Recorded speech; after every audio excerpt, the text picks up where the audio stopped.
पहले सबसे पहले हमें पता होना चाहिए कि जीनोम क्या होता है। The genome contains all the biological information required to build and maintain any given living organism.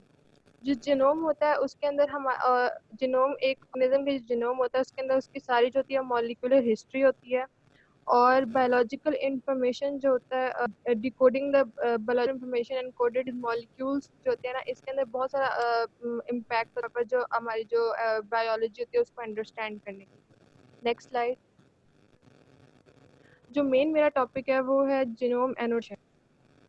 जो जीनोम एनोटेशन होती है वो एक प्रोसेस है, the process of identifying the location of genes. जो हमारे पास जीनोम के अंदर जो जीन्स लोकेट किए हैं उसको आइडेंटिफाई करना होता है, और कोडिंग रीजन होती है हमारे पास वो उनको जो है ना आइडेंटिफाई हम ये डिटरमाइन कर सकें कि वो जीन।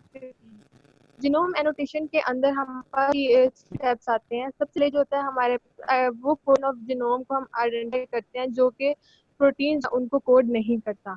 और दूसरी फिर उसके बाद हम क्या करते हैं कि elements on the genome, genome के ऊपर अंदर जो हमारे पास एलिमेंट्स होते हैं उनको आइडेंटिफाई करते हैं जिनको जिस जो कि एक प्रोसेस वो इसको हम जीन प्रेडिक्शन। उसके बाद इन अटैचमेंट्स जो उनको बायोलॉजिकल इंफॉर्मेशन होता है उसको अटैच करते हैं इन एलिमेंट के साथ। जैसे कि इसमें डायग्राम में भी है कि अनएनोटेटेड जो डीएनए है वो हमारे पास है, उसके बाद हम इसको एनोटेट करते हैं तो उसके अंदर अब हमारे पास जो है इसको जो है प्रोटीन कोडिंग रीजन भी जो है वो भी हमने आइडेंटिफाई कर लिया। जो इंट्रॉन है और जो इंटरजेनिक सीक्वेंस अभी हमें पता है कहाँ हमारे पास जॉन है, कहाँ पर इंट्रॉन है और कहाँ हमारे पास इंटरजेनिक सीक्वेंस है। Next slide.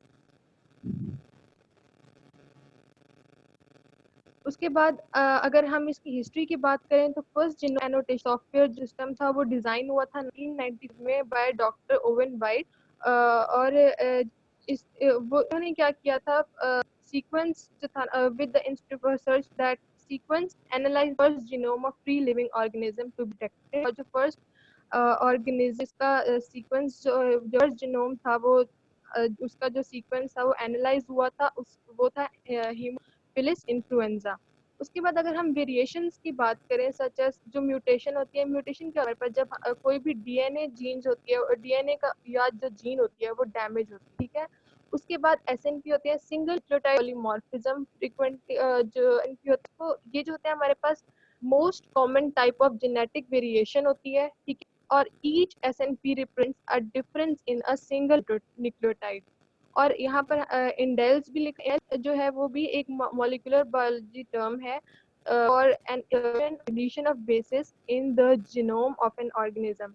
ये सब म्यूटेशंस ऐसे और इंडेल्स होता है इनकी आइडेंटिफाई हम कर सकते हैं कैसे जब हम है वो जीनोम या जो हमारे पास जो जीन है उसको जब हम एनोटेट करते हैं। और जो जीनोम होता है उसके टूल्स होती हैं आगे जीनोम एनोटेशन की, एक स्ट्रक्चरल एनोटेशन की है और एक फंक्शनल एनोटेशन होती है। लेकिन इससे पहले अगर मैं ये बताऊं कि इसका मेन गोल क्या होता है, हम क्यों करते हैं जो जीनोम एनोटेशन और इसका ये नेसेसरी क्यों होती है।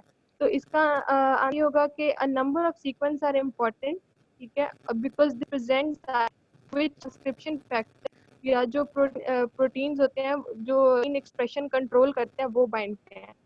जो गोल होता है वो ये होता है कि उन्हीं सीक्वेंसेस को ये डिस्क्राइब करते हैं और फिर eventually describe how universal two sequences are in the promoter of specific. तो ये नेसेसरी क्यों होते हैं, क्योंकि जब हम डीएनए सीक्वेंस करते हैं तो during that sequencing of DNA produce sequence of unknown function, बहुत सारे अननोन फंक्शन भी हमारे पास आते हैं।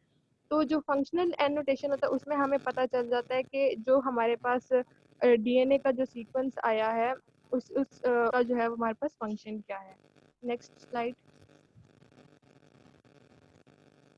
उसके बाद जीनोम एनोटेशन की मैंने जैसे बताया कि उसकी बहुत सारी टाइप्स होती है, स्ट्रक्चरल एनोटेशन और फंक्शनल एनोटेशन। स्ट्रक्चरल एनोटेशन क्या होती है, स्ट्रक्चरल एनोटेशन जो होती है वो इन एलिमेंट को आइडेंटिफाई करती है, जिस तरह इंट्रॉन्स हैं, ठीक है। इंट्रॉन्स हमारे पास जो है वो नॉन कोडिंग रीजन होते हैं और एक्सॉन्स होते हैं वो हमारे पास कोडिंग होते हैं, इनको आइडेंटिफाई करते हैं। उसके बाद सीडीज करते हैं कोडिंग जो सीक्वेंसेस होते हैं उनको आइडेंटिफाई करते हैं। Protein sequences are derived translation of coding sequence drive from gene prediction. अभी जीन प्रिडिक्शन का वैसे बताया था कि gene prediction refers to the process of identifying the regions of genomic DNA that encodes, or coding is a region which determine the sequence of amino acids in a protein. उसके बाद ये start and stop sequences जो होते हैं हमारे पास genome के अंदर, वो भी जो है वो हम स्ट्रक्चर एनोडिंग के थ्रू हमें पता चलता है। अगली स्लाइड।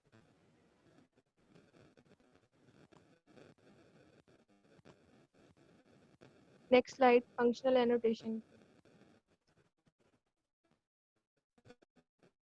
अगर हम फंक्शनल एनोटेशन की बात करें तो फंक्शनल एनोटेशन जो है is a process which is defined of collecting information information about and describing a gene's biological identity. उसके अंदर हम क्या बात करेंगे, इसके अंदर जो हमारे पास जो बायोलॉजिकल इंफॉर्मेशन होती है उसको हम अटैच करते हैं, ठीक है। अब फंक्शनल एनोटेशन के अंदर हमें पता चलती है इधर जो उसके जो हमारे पास जो जीन आ रही है उसका जो है वो केमिकल फंक्शन क्या है, बायोलॉजिकल फंक्शन क्या है, और उसके अंदर जो उसकी रेगुलेशन हो रही है वो इन्वॉल्व रेगुलेशन है वो क्या हो रही है, ये हमें सारा कुछ फंक्शनल एनोटेशन में पता चलता है।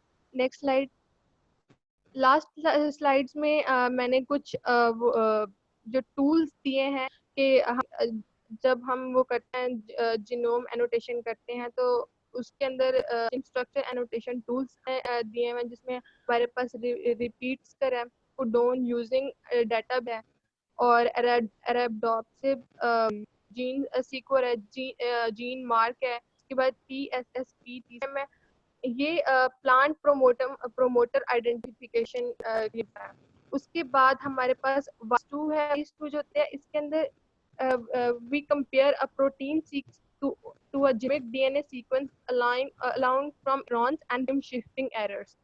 उसके बाद हमारे पास जीन फाइंडर आता है और ग्रेल स्कैन आता है, जीन नेट जीन फाइंडर जो होता है उसके अंदर हम जो स्प्लाइस होती हैं उनको सर्च करते हैं, प्रोटीन रिंग एंड मॉडल्स को कंस्ट्रक्ट करते हैं, and promoting and poly signals जो होते हैं उन हम जो है इसके अंदर सर्च कर सकते हैं। ये हमारे पास जो जीनोम स्ट्रक्चर टूल्स होते हैं। Thank you.